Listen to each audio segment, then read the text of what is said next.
Alright, people, what's happening? Kind of decided lately that I would do, not so much do less of these, but rather than try and force this one-to-one interaction, just for the sake of having something to upload, I'm kind of trying to focus on creating better content. Something that means something to myself and hopefully means something to you. I'm kind of past the point of just trying to upload stuff for the sake of uploading it. There will be times where there will be consistency in a row, and if I can manage to get to a point where I am weekly posting, that'd be great. But right now I'm just thinking it's important to give quality over quantity. But with this subject I'm going to speak about, I felt it was important to kind of share my perspective on it, and I'll explain why. So for those of you that might have heard the case, a young boy, he get sentenced to 5 years for culpable homicide for the death of another boy, a 16-year-old, during a gang fight. They stabbed him and killed him, stabbed him and it pierced his heart, and he died.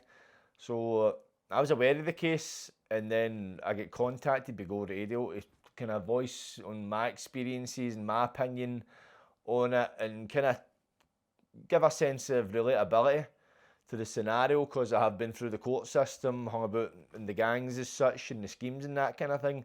So I just thought I'd elaborate on that kind of thing, because I understand a lot of my audience are younger. So hopefully I can kind of convey a certain type of message. The first thing, right, and people might deem this controversial, right, but I'm just going to say it how it is. It's a tragedy that a young life was lost, but some people probably agree that 2 lives have been lost. And the boy that's went to jail for 5 years is 14. I think he done the murder when he was 13. He's been sentenced to 5 years because of like guidelines as such, because he's a young person, he's of a certain age, and I think there was an element of provocation. There was a gang fight. I'm not going to reiterate what's in the media, because the stories that are in the media can become quite skewed. But if anybody's not really familiar with the case, I'm just going to give a summarisation. Basically, there was some form of disagreement or argument, and the 2 gangs as such have arranged to meet up and fight. The boys have ended up in a kind of a chaser with each other. One's kind of stabbed the other one or slashed the other one, and the younger boy stabbed the boy in the heart, killed him. So 5 years ago for culpable homicide, he'll serve the 5 years of that. So if you get 4 years or more, right, it's classed a long-term sentence. Since 2016, they changed the laws where you need to serve the full amount of that sentence. I think you can apply for parole at 6 months before your lib date, but you're serving near enough the full whack, so he'll be 19 when he gets out. And you could argue, aye, he's dodged a bullet there to a degree, and he has. He's no went away for a life sentence. He's no, 5 years is a long period of time, but when you compare it to the loss of a life, you know what I mean? The scales are kind of, you know what I mean? They're tipped, the balance is tipped in a different direction. But I would argue, right, although custodial wise, he's not been sentenced to life, he still needs to live with that for the rest of his life. And the thing is as well, I can almost guarantee you that that boy that's went out with that blade, they've not set out with the intention of murdering somebody. I would argue he's probably not even set out with the intention of using it. Most people do that. That was me. I used to carry a knife, right? And I'll mention this for the purpose of this podcast, right? I get 4.5 years for stabbing a guy 7 times and slashing him, right? The guy nearly died, nearly murdered him, right? It was just, I missed his carotid artery. That's like one of your main arteries in your neck, by inches, I think it was. If I had a cut, it'd have killed him. Right? I'm not a violent person. Now, that might sound quite wild to hear, but the reason why I say that, right, with a knife in my hands, the wrong circumstances, the wrong temperament, the wrong substances, all these factors tallied up could give me a propensity for violence. So although I'm not a violent person, I don't deem myself as a violent person, with the wrong object in my hands, I only need to be violent once, and it can be deadly, it can be fatal. And a lot of time when I've been in prison, you notice, anybody that's been to jail, right, notices that the people in there, especially people doing long sentences, you always imagine yourself guy doing a lifer, you always think like the nutcases and that, and don't get me wrong, there are some nutcases that are doing life sentences. A lot of people are doing life sentences, they're like, wow man, they're just average people. They're not the type of people you look at like, right, you were always going to do that, you were either kill or be killed type thing, know what I mean? But it wasn't. Some people you're just like me and you, that some people didn't even carry a knife, they just picked up a knife in a fight, both, killed somebody, life or death. It's making the wrong decision. It so easily can happen. And the thing is, see with this story, right, with these young boys, this isn't anything new to me. When I was younger, I was a teenager running about maybe the 2000 era, 2005, 6 and that kind of thing, where gang violence was quite rampant. There was a lot of gang violence, and the tracksuit days, the days of the Neds, you couldn't go into certain schemes as such. You get chased, you'd be hanging about in your wee gangs. The thing is, back then, you wouldn't class it as a gang. It's not as if you're like, I'm getting indoctrinated into this gang. It's not as if it's like the Bloods and the Crips, and you get jumped in, they all batter you, and you can hang about with them, didn't it? It's just like, you'd end up palling with somebody in school, or somebody for your area, like, I'm on it. You'd go and hang about, and then there'd be a big group of yous. You'd get up to all sorts of mischief, and then, boof, gang, the moniker is applied. But these days, it seems to be an almost, I would say a resurgence, but I don't really think it ever went away, because what is exactly gone away, right? If you're looking at it from a media perspective, right, a sensationalist perspective, it's saying gang violence, right, gangs, and you're looking at it through like the crime rates, certain types of crime, gang-related violence, it might have taken a bit of a decline, right? So if you're looking at that for like an academic level, and you're going like that, right, well, gang violence has decreased. So if I'm looking at this from an academic standpoint, and I'm saying, right, gang-related violence has declined, then that doesn't mean that these so-called gangs are gone away. It was never a gang in the first place. But so gang-related violence has went down. Does that mean young men aren't hanging about with each other in working class areas? Of course they're still hanging about in groups. Only thing is, they're not attributing yourself to a gang, but it's still operating in certain parts of Glasgow, Scotland as such. I'm not too clued up with other cities, so I can only really comment on where I stay. But it's naturally going to happen, especially when you go into communities. A lot of community centres, there's no really any incentives or programmes or anything for like young people to get their teeth into. When I was younger, there wasn't much, and they've been stripping the arse out of it since I was young, you know what I mean? When I was young, they used to do like, it was like local community centre, and you get these people, they weren't like social workers or anything, they were just essentially doing this after their back, volunteers almost. We'd get round up a group of yous, pap yous in a van, and take yous to like Nethercraigs, that was like the local football playing field. You'd play a game of football, and get a laugh in that, and it would take you off the street for a couple of hours, or they would let you into the community centre. They'd have like maybe pool, they'd have like PlayStation set up, all that kind of stuff. It'd be like a Thursday night at 8 for an hour or so. But they were few and far between. But these people, they had the right intentions, but they didn't really have any financial backing. And that's the thing is, see, like your governments and that, they're not really interested in putting any money into poorer communities, unless it's putting money into police services to police the communities. The thing is, you're looking at crime rates growing, and rather than looking what's underneath it, because see, when you see weeds, right, growing out of slabs in your back garden, you don't cut the weeds off at the top. You go to the root, and you discover, once you rip it out for the root, you get rid of the weeds. Weeds are problems in society, especially in poorer areas. You need to get to the root of the problem.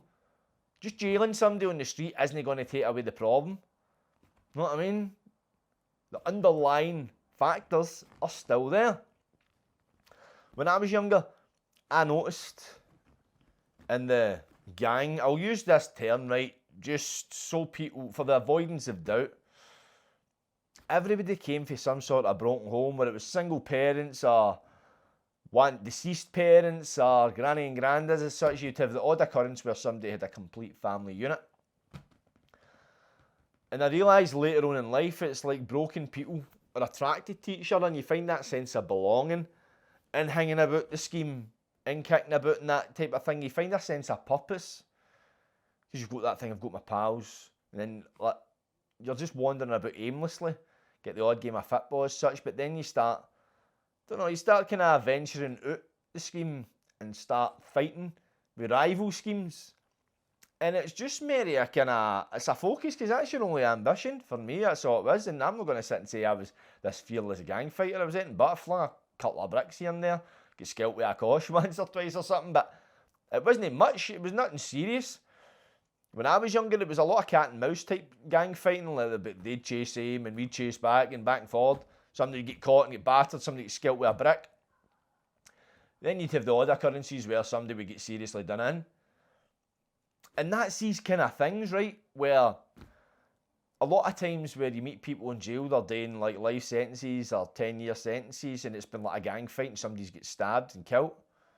And you're thinking, for something that was so important once upon a time, something that meant something, that was your purpose, it meant something to you, it was your identity, to then sign off a large chunk of your life, to then realise further down the line when you mature, when you grow up, that it was all nonsense. Because that's all it really was. Because you were young, it gave you something, you felt like it completed you, because it's almost like a society. You join the society, there's certain rules, and it's social contagion theory in it. They talk about where if you're in a group of 5 smokers, you'll become the 6th, etc.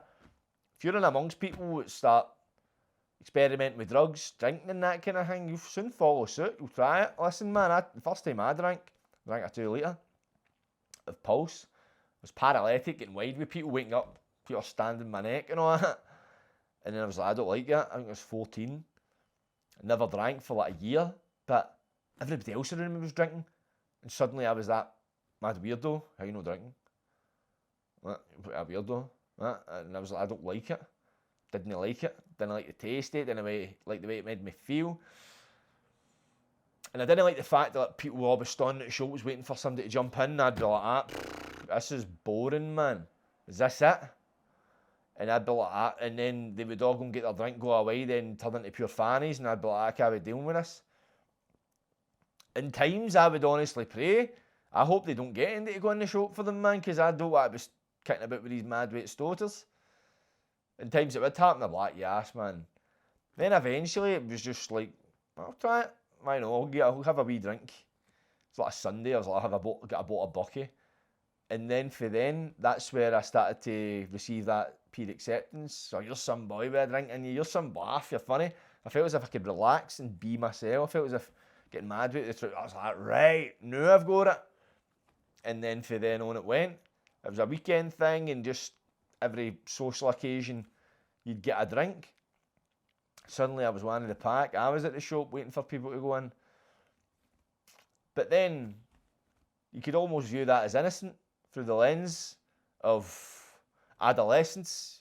Because you experiment with things when you're young. Not listen, just because you go and get a drink when you're 14, 15 with your pals isn't life or death.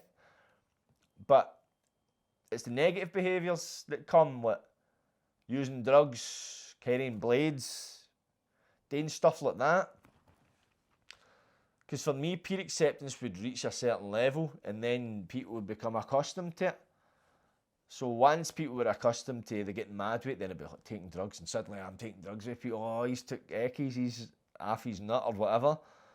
Then it was like a plateau, then it'd be the next one. And for me, it was carrying a blade. Listen, man, I'm not the most hardest person, whatever people may believe. My back's against the wall and I'm in the wrong situation. I can react according to the situation, but I'm no prone to violence. I'm no keen on fighting. Date if I have to, but I'm no... Listen, I wouldn't start a fight in an empty room type guy. But carrying a blade, that kind of put me in that level. Even when I had no intention of using it, I had nobody that had any intention of stabbing with it, and I had no plans, and I just had it. And it was like, you got a blade. And suddenly you were there, you were up there, you had that level of respect. It becomes addictive, that. And plus as well, see when you're navigating like schemes as such, and you get back to the gang fighting thing, and you're wandering about, you're constantly in high alert. So you feel vulnerable. So you're carrying that blade so you can think, right, if I get caught by this bunch, this group of whoever it is, if I've got nothing, I'm getting a Saurian. But if I've got this, well, it's like Paul Ferris talks about in his books, it was an equaliser. That's what it feels like. But then you add on to that, now you're carrying a blade, you're watching for the coppers, and you get this blade down your buzz. I don't know where people keep them these days. It used to be like a pair of boxers and you'd have the wee pocket at the front. I don't know if they make them like that anywhere. I heard they don't. And times I get searched with owners, man, and I'd just be like, cool. Probably mad with it. I remember one time, in fact, one stupid story that shows you what the kind of person I was. I was mad with it, and the police turned up on a Saturday night, and there was a boy there that was ways he was deaf. So the coppers turned up, he's just started walking away, and they're like, ho, get back here. And he's just kept walking. They're like, ho! And somebody shouted, oh, he's deaf, you fucking prick. So immediately the coppers just done like a 180 and just turned back and started marching and grabbed the boy, put him in the back of the motor. So we're all kicking off type thing. I've walked up in my drunken wisdom and opened the door of the police motor. And immediately I was just slammed against it, handcuff flung in the back with him. So we're trying to do backflips in the back seat, kicking it. I've got a police hat and my teeth and all that kind of stuff, bang my head off the window. And then next minute, police have opened the back door. They've lifted me out ever so gently, shut the door, then immediately just wrestled me to the ground. My trousers fell down, my arse was out and everything, it was mental. And then they flung us in the back of a van. I'm kicking the door, all the rest of it, taken to the police station. All while having a blade down my trousers and my boxers. Taken into the police station. My face was kind of greased from they smashed me off the ground. Get put in the cells. And that was a Saturday night. That was Larry asked me weekend. I'd court on Monday. So I got the blade and I was trying to cut the side of the blue mat. I was trying to cut it open and stash it. But I couldn't get into it. So I was like, right, no, what? I'll go for a sleep, and when I wake up, I'll do it. What happened was, I went to sleep and woke up. A few years later, the door had opened. The screws like, right, that's you. Like, what? Get up, get let out. Get let out the next morning. Aye, with the blade still on me.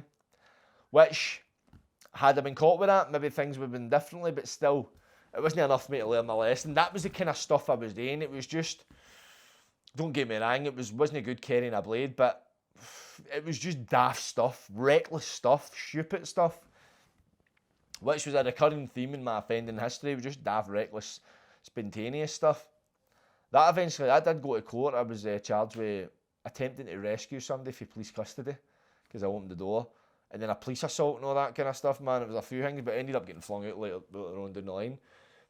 But kind of things like that, like just carrying it about like it's a set of keys or a phone.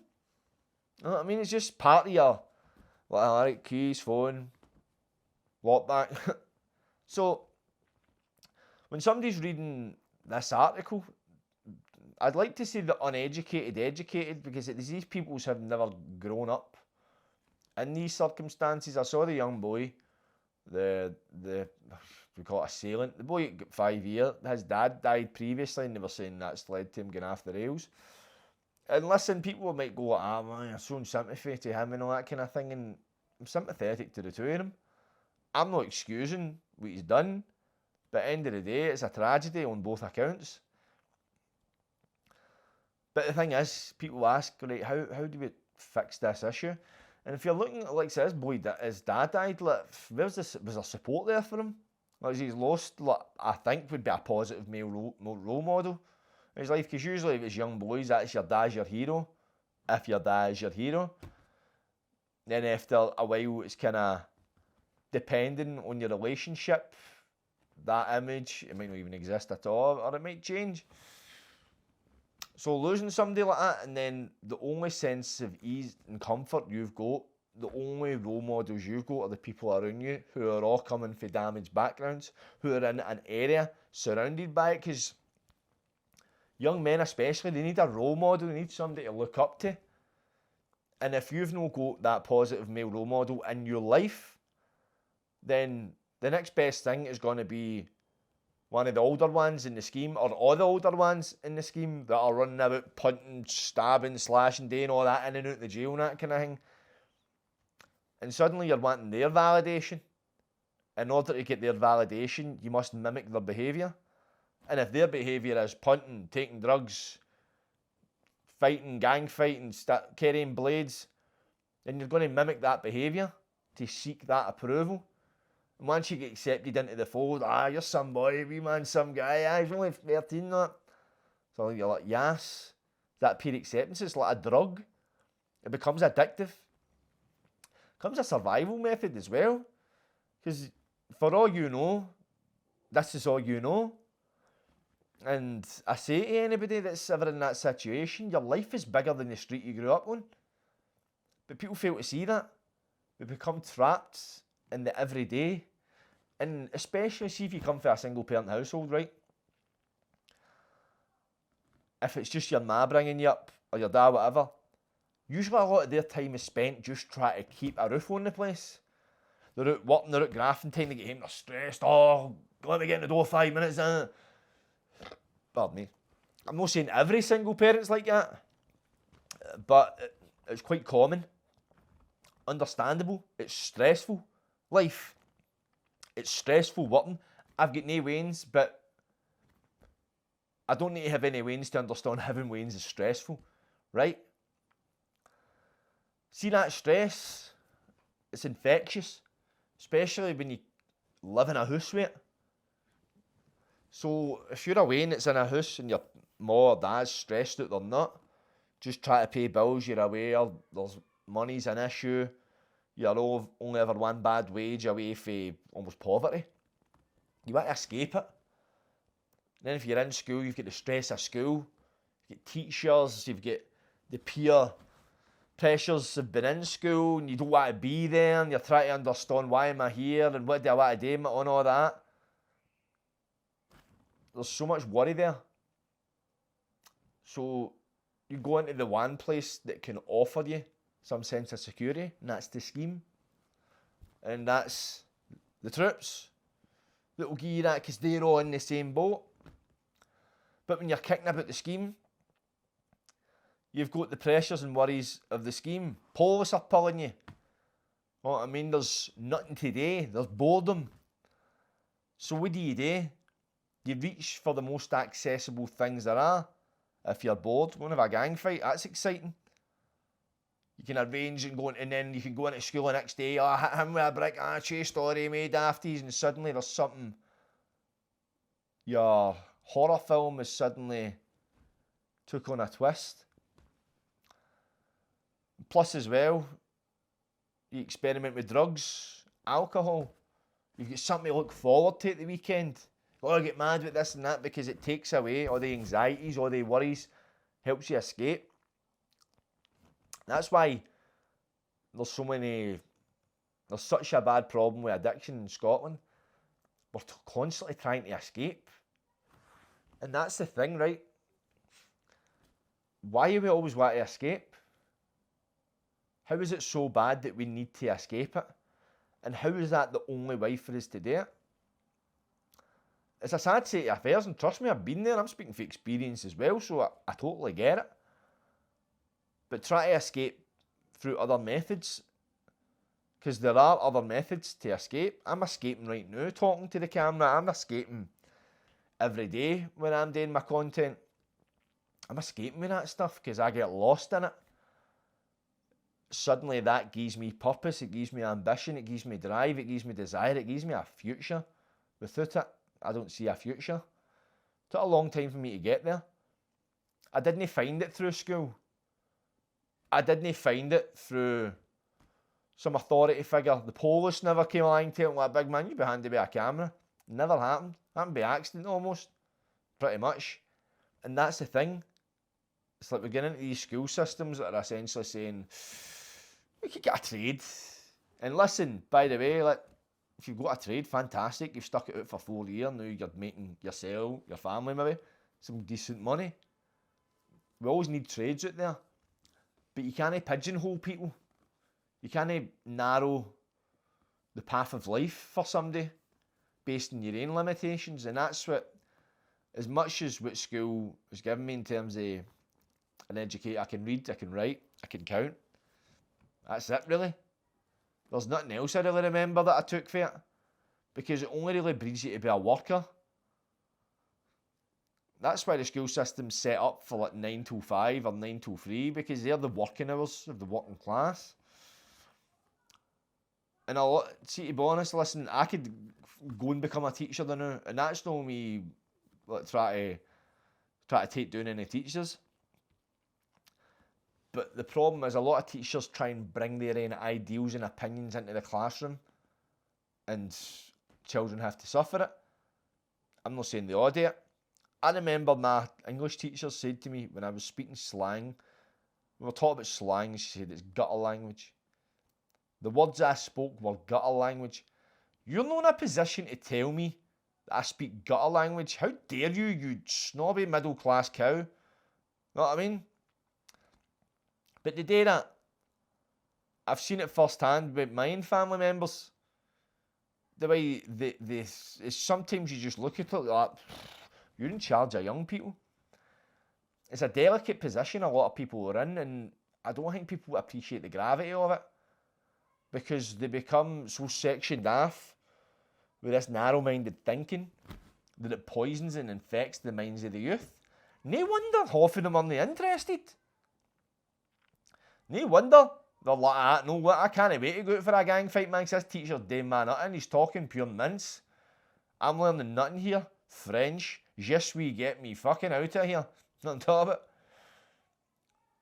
Like French. I never spoke French when I've been mad with it. So, that's the thing. What change is needed? A societal change. For society to change, we think we need to educate them. And in order to educate, we need to find some empathy and understand.